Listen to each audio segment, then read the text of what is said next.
Hello everyone, आप सब कैसे हैं? मैं उम्मीद करता हूं कि बहुत अच्छे होंगे और अपनी पढ़ाई को बहुत अच्छे से कर रहे होंगे। मैं Akash Kumar Badana ICT virtual classroom में आपका बहुत बहुत स्वागत करता हूं मेरे प्यारे बच्चों। जैसा आपको बताया मेरे प्यारे बच्चों, हमारी आपका जो है मेरे प्यारे बच्चों 10th क्लास से 10th क्लास में हम लोग पॉलिटिकल साइंस की बुक देख रहे हैं। भारत और समकालीन विश्व हमारी बुक है, लेकिन और उसी में हम पढ़ रहे थे यूरोप में राष्ट्रवाद। यूरोप के राष्ट्रवाद की उदय की कहानी को हम लोग देख रहे थे कि कैसे यूरोप में जो प्रजातंत्र यानी कि राजा का शासन था, लोगों ने सबसे पहले इस तरह से जो आपका फ्रांस है उसमें क्रांति होती है, उसके बाद जर्मन इत्यादि देशों में कैसे राजाओं के शासन को हटाकर जनता के शासन को स्टैब्लिश किया गया। लेकिन उस शासन के अंतर्गत भी हमने देखा जो लोग निर्णय लेने वाले थे, जो लोग वोटिंग करने वाले थे, वो सब अमीर वर्ग थे जिनके पास संपत्ति थी, एसेट था। महिला और गरीब वर्गों को इससे दूर रखा गया। क्लियर है? चाहे उसमें नेपोलियन आपका बोनापार्ट की बनाई हुई संहिता ही क्यों ना हो, उन सबको हम लोग तो हमने देखा कि किस तरह से शिल्पीकार हुआ यूरोप का। और सबसे पहले हमने इसके अंतर्गत अगर कुछ देखा है तो फ्रांसीसी क्रांति और राष्ट्र का विचार सबसे पहले अगर कहीं आया तो फ्रांस में आया।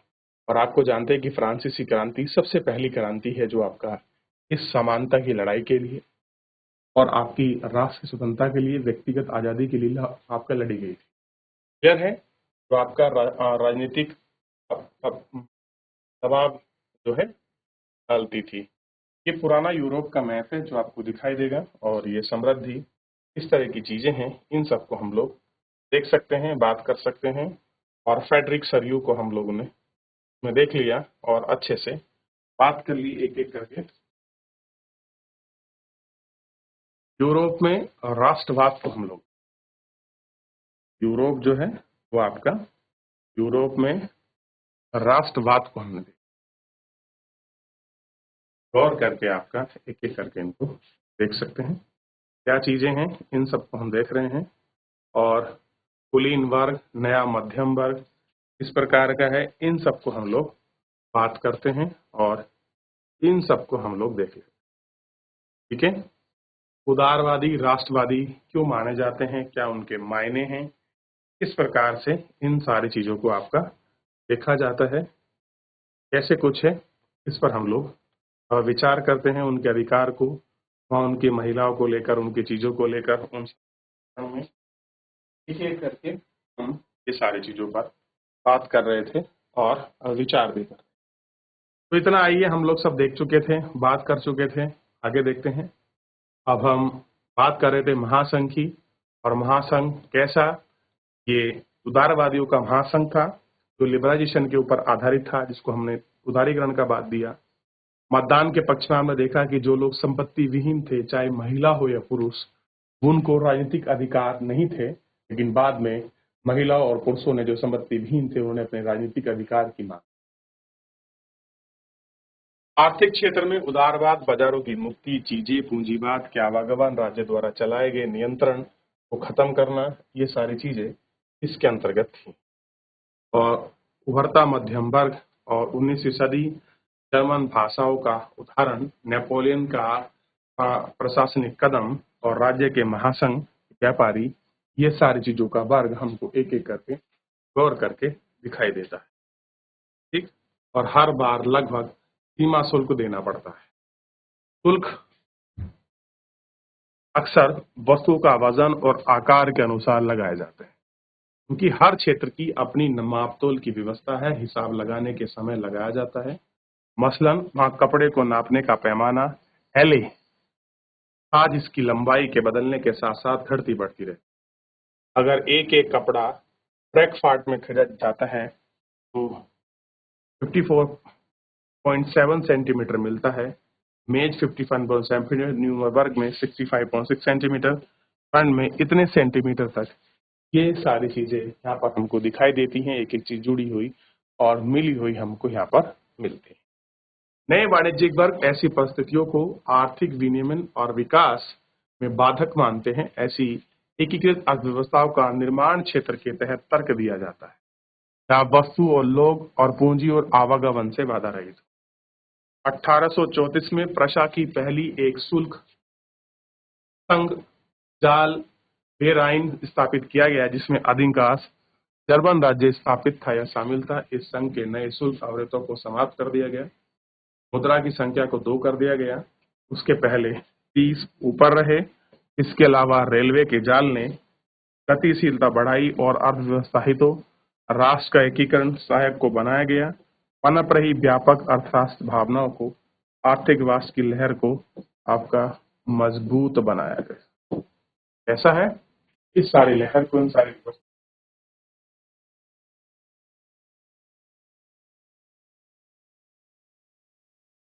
1815 के बाद एक नया रूढ़िवाद। 1815 में नेपोलियन की हार के बाद यूरोपीय सरकारें रूढ़िवाद की भावनाओं से प्रेरित थी। कह रहे 1815 में नेपोलियन की हार के बाद जो यूरोप में गवर्नमेंट बनी, वो सब रूढ़िवाद थे। रूढ़ी मतलब अपने पुराने विचारधाराओं को, अपनी पुरानी व्यवस्थाओं को लेकर उनमें विश्वास करने वाले लोग थे कि राज्य और समाज की स्थिति की आपका पारंपरिक संस्थाएं जैसे राजतंत्र, चर्च, सामाजिक ऊंच नीच, संपत्ति, परिवार को बनाए रखना चाहते थे। फिर भी अधिकतर रूढ़िवादी लोग क्रांति से पहले के दौर में वापस नहीं चाहते थे। नेपोलियन द्वारा शुरू किया गया परिवर्तन की उन्हें यह जान लिया गया कि आधुनिकीकरण और राजतंत्र और जैसी परंपरा संस्थाओं को मजबूत बनाने में सक्षम था। यह राज्य की ताकत को ज्यादा कारगर और मजबूत बना सकता था। एक आधुनिक सेना, कुशल नौकरशाही, गतिशीलता, अर्थव्यवस्था, सामंतवाद, भूदासता और समाप्त यूरोप की निरंकुश राजतंत्रों को, ये सब चीजें आपके प्रदान करने की भावना को इसमें दिखाता था। और ये सारी हो गया। 1815 में ब्रिटेन, रूस, प्रसा, ऑस्ट्रिया जैसी यूरोपीय शक्ति जिन्हें मिलकर नेपोलियन को हराया था। 1815 में कितने लोग मिले? ब्रिटेन मिला, रूस मिला, प्रसा मिला, ऑस्ट्रेलिया मिला। 4 कंट्री अकेले नेपोलियन को हराया। जर्मनी, ऑस्ट्रेलिया, जो फ्रांस वाला रीजन था उस पर के प्रतिनिधित्व के एक समझौता तैयार करने के लिए वियना में मिले। अभी सारे लोग इकट्ठे हो गए, ब्रिटेन, प्रशा, रूस और ऑस्ट्रिया, ये वियना गए और इस सम्मेलन में यानी कि कांग्रेस की मेजबानी ऑस्ट्रेलिया के चांसलर डेब्यू मेटरनिख ने की। ये कौन कर रहे थे? Debut Metternich. आपने देख लिया जिनके यहाँ से आपकी वो गिर रही थी चिट्ठी, देखा होगा आपने। इसके प्रतिनिधि में 1815 में वियना संधि आपके तैयार किया, जिसका उद्देश्य था कि सारे बदलावों को खत्म करना।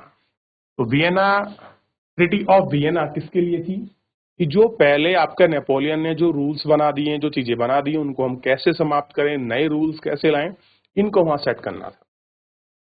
जो नेपोलियन युद्ध के दौरान हुए थे, फ्रांसीसी क्रांति के दौर हट गए और वुरसो वंश की सत्ता में बहाल किया गया। जो पहले वंश था रूस में, जो हट गया था, उसको वापस सत्ता में बहाल किया गया।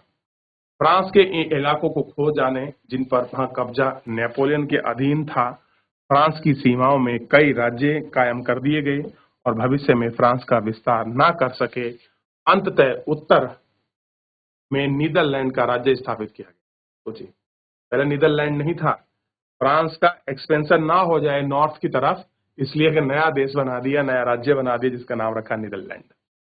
इसमें बेल्जियम भी शामिल था और उसके बगल में बेल्जियम बना दिया, ठीक है। और दक्षिण में पीडमॉन्ट यानी कि जेनाओ जोड़ दिया। प्रशा को पश्चिम की सीमाओं पर महत्वपूर्ण नए इलाके दिए गए, जबकि ऑस्ट्रिया को उत्तरी इलाकों का इटली का नियंत्रण सौंपा गया। ऑस्ट्रिया को किसे सौंप दिया? इटली के लिए।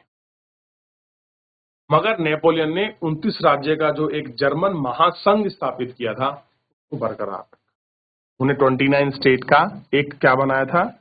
आपको पता है, उसने एक महासंघ बनाया और उस 29 स्टेट के महासंघ को उन्होंने सेम रखा, बरकरार रखा, उसको डिस्ट्रॉय नहीं किया, उसको बरकरार रखा। पूर्व में रूस के पोलैंड का एक हिस्सा दिया गया, जबकि प्रशा को सैक्सेनी का एक हिस्सा प्रदान किया गया। सबका उद्देश्य राजतंत्र की बहाली था, जिन्हें नेपोलियन को बर्खास्त कर दिया गया। यूरोप की एक नई रूढ़िवादी व्यवस्था कायम करने का लक्ष्य रखा गया। ऐसा है, रूढ़िवादी जो व्यवस्था है उसको कायम करने का जो लक्ष्य है, वो भी इसके अंतर्गत रखा है।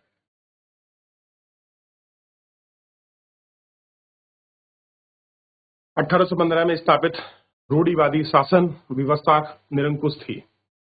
ये आलोचना असहमति बर्दाश्त नहीं करती थी और उन्हें गतिविधियों को दबाना चाहते थे। निरंकुश सरकारों की वैधता पर सवाल खड़ी और ज्यादातर सरकारें सेंसरशिप के नियम बनाए गए, जिनका उद्देश्य अखबारों, किताबों, नाटकों, गीतों में व्यक्त की गई बातों पर नियंत्रण लगाना। यानी कि 1815 में सेंसरशिप लिया है कि अगर कोई बात ऐसी छपती है जो गलत है, किताबों में निकलती है, नाटकों में दिखाई जाती है, कोई प्रेस रिलीज ऐसी होती है, उन पर हम लोग कंट्रोल करेंगे। इनमें से फ्रांसीसी क्रांति के जुड़े स्वतंत्रता की मुक्ति के विचार झलकते हैं, लेकिन फिर भी फ्रांसीसी क्रांति और समृद्ध इन सबको लगातार प्रेरित करती रही और नई रूढ़िवादी व्यवस्था की आलोचना उदारवादी राष्ट्रवादी द्वारा उठाया गया एक प्रमुख मुद्दा था और प्रेस की आजादी था उनमें से। तो जो प्रेस की आजादी को दबाया गया वो प्रमुख मुद्दा बनकर रहा इन सब में। क्लियर है जो हमको देखना होगा। क्लियर है, चलिए देख लीजिए। और ये सब चीजें हमको इसमें क्या दिखाई दे रहा है, सबके मुंह बंधे हुए हैं। और वहाँ चिंतकों का क्लब है ये, जो 1820 के आसपास एक आम बनाम व्यंग चित्र कसा बाईं तरफ पट्टी है। आज की बैठक का सबसे महत्वपूर्ण प्रश्न है, कब तक सोचे दिया जाए। और इसे हम लोग आपका देखते हैं, इसे पढ़ते हैं कि क्या स्थिति है, कैसे इनको बनाया जाए, क्या क्या चीजें इसमें रहें।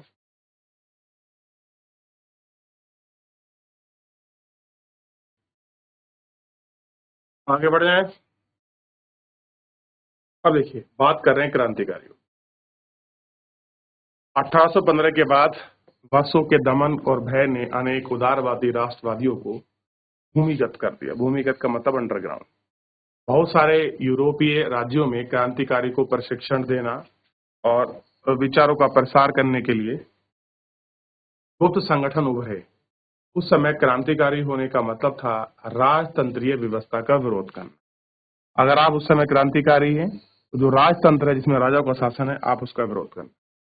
वियना कांग्रेस के बाद जो स्थापित की गई, साथ ही स्वतंत्र और मुक्ति के लिए प्रतिबद्ध होना, संघर्ष करना और क्रांतिकारी होने की जरूरत थी। ज्यादातर क्रांतिकारी राष्ट्र राज्यों की स्थापना को आजादी और संघ का अभियान का हिस्सा मानते हैं। ये सब जो हिस्सा है उसका हिस्सा। ऐसा ही वह व्यक्ति था जो इटली का क्रांतिकारी जोसेफ मेत्सनी, जिसका जन्म 1807 में जेनाओ में हुआ था और जो आया कार्बोनारी एक गुप्त संगठन का सदस्य था।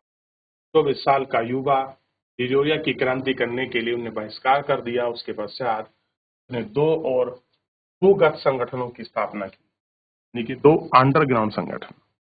मेत्सई यानी कि यंग इटली और दूसरा वन यानी कि यंग यानी कि यूरोप, जिसके सदस्य पोलैंड, फ्रांस, इटली और जर्मन राज्यों के समान विचार रखने वाले युवा थे। समान विचार रखने वाले युवा। मेसनी का विश्वास था कि ईश्वर की मर्जी के अनुसार राष्ट्र ही मनुष्य की प्रकृति इकाई है। इटली छोटे राज्य और प्रदेश के पैदों के नहीं रह सकती। उसने जोड़कर राष्ट्रों के व्यापक गठबंधन के अंदर एकीकृत गणतंत्र बनाना ही था। उसने एकीकरण की ही इटली की मुक्ति का आधार हो गया। इस मॉडल को देखते हुए जर्मनी, फ्रांस, स्विट्जरलैंड, पोलैंड में गुप्त संगठन कायम किए। मेसनी द्वारा राजतंत्र का विरोध करना, प्रजातंत्र के गणतंत्र का अपना स्वरूप, मेसनी रूढ़िवादी को हरा दिया। मेटरनिख ने उस हमारी सामाजिक व्यवस्था का सबसे खतरनाक दुश्मन बताया। ऐसा बताया कि जो मेटरनिख है इन सब का सबसे खतरनाक जो दुश्मन है, ये आपको क्लियर है। और ये सब हमको देखने की जरूरत हमने इसमें महसूस, तो सब आपको स्पष्ट रूप से दिखाई दे रहा है और सब हम इसको स्पष्ट रूप से देख सकते हैं कि मेटरनिख के बाद स्थिति क्या रही, कैसे कुछ हुआ, लोग कैसे। एक युवा है जो आपको दिखाई दे रहा है, उसने क्रांतिकारी संगठन बनाया, महज 24 ईयर का है। क्लियर है। अब देखिए, अब क्रांतिकारी का युग शुरू होता है और जो भी क्रांतिकारी घटना है, वो क्रांतिकारी का जो युग है और घटना है वो 1830 से लेकर 48 साल, सॉरी 48 यानी के बाद 18 वर्ष तक, ये सबसे ज्यादा जो है क्रांतिकारी का समय है। चलिए, जैसे जैसे रूढ़िवादी व्यवस्थाओं ने अपनी ताकत को मजबूत करने की कोशिश की, यूरोप में अनेक क्षेत्र में उदारवाद और राष्ट्रवाद महाक्रांतिकारियों को जोड़कर देखे जाने लगा। दो शब्द हैं, उदारवाद को आप पढ़ चुके हैं, राष्ट्रवाद को आप अभी पढ़ेंगे, कुछ बीच में समझ भी चुके हैं। इटली और जर्मन राज्य ओटोमन साम्राज्य के सूबे मतलब होता है प्रांत, आयरलैंड, पोलैंड के ही कुछ क्षेत्र थे। इन क्रांतिकारियों का नेतृत्व उदारवादी राष्ट्रवादियों ने किया, जो शिक्षित मध्यम वर्ग के लोग थे। प्रोफेसर, स्कूली अध्यापक, क्लर्क, वाणिज्यिक व्यापार में लगे मध्यम वर्ग के लोग भी इसमें शामिल थे। ये सारे लोग इसके अंतर्गत थे। अब देखिए, प्रथम विद्रोह फ्रांस में जुलाई 1930 में हुआ। बोर्बो राजा, जिन्होंने 18 से 15 के बाद रूढ़िवादी प्रतिक्रिया के दौरान सत्ता को बहाल किया, अब उदारवादी क्रांतिकारी को उखाड़ फेंका। उनकी वजह से एक संवैधानिक राजतंत्र को स्थापित किया गया, जिसके अध्ययन में लुई फिलिप्स था। मेटरनिक ने एक बार यह टिप्पणी की थी कि जब फ्रांस छींकता है तो बाकी यूरोप में सर्दी जुकाम हो जाता है। कैसे है कि अगर यूरोप छींक जाए ना तो बाकी जो आपका सारा यूरोप है उसमें सर्दी जुकाम फैल जाता है। ये स्थिति है। जुलाई क्रांति के ब्रसेल्स में भी विद्रोह भड़क गया, इसके फलस्वरूप United Kingdom of the Netherland से अलग हो गया। एक घटना जिसने यूरोप के पूरे शिक्षित अभिजात वर्ग में राष्ट्रीय भावनाओं का संचार किया था। यूनान की स्वतंत्रता संग्राम 15वीं शताब्दी के बयान ओटोमन साम्राज्य का हिस्सा था। यूरोप की क्रांतिकारी घटनाओं की प्रतिक्रिया को यूनानी ने संघर्ष किया और 1821 में आरंभ हुआ। यूनान में राष्ट्रवादियों का निर्वास कर रहे यूरोपियन के साथ साथ पश्चिम के अनेक राष्ट्रों का समर्थन मिला, जो प्राचीन संस्कृति के सहानुभूत रखते थे। कविताओं और कलाकारों ने यूनान को यूरोपीय सभ्यता का पालना बताया है। ध्यान रखना, यूनान को क्या बताया? प्राचीन सांस्कृतिक सभ्यताओं का पालना अगर कोई है तो वो आपका यूनान है। कवि और कलाकारों ने पालना बताया और उनकी प्रशंसा की है। एक मुस्लिम साम्राज्य के विरुद्ध यूनान के संघर्ष के लिए जनमत जुटाया था। क्लियर है? अंग्रेजी कवि लॉर्ड बायरन ने धन इकट्ठा किया है और बाद में युद्ध लड़ने, जहां 1824 में बुखार से उनकी मृत्यु हो गई। अंत 1832 में कुस्तिनिया की संधि ने यूनान को एक स्वतंत्र राष्ट्र की मान्यता दी। तो 1832 में यूनान एक प्रांत बन गया। क्लियर है? इसको आप जो अच्छे से देख सकते हो, ये युग क्रांति का रहा है। आप इसे देख,